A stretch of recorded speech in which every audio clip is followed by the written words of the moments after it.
Assalamu alaikum. Айылда, шаарда жашаган, айылда жашаган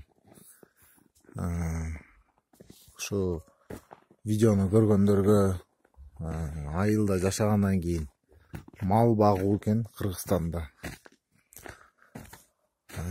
Сарайды былтырлары салгам 15ке ичи таза 5.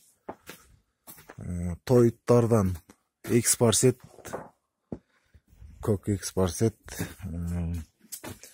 дагы эмне бул жагында тоюттардан беде. Быйыл чөп аз, эмки жылдары 1-2 гектар Кудай кааласа тиккен аракет кылабыз. Будай, нар жакта жүгөрү жем кышкыга.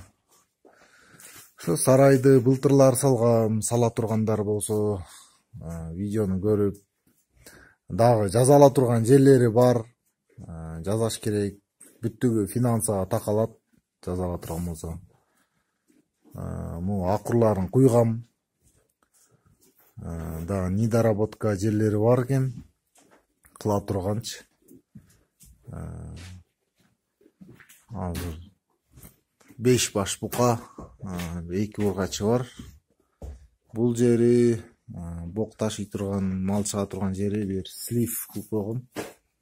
Ошол жерге сийдиктерим бүт чогулат экен. Ошол жерден чакан менен 2 күндө бир, 3 күндө бир алып коем. Астын пол кылгам.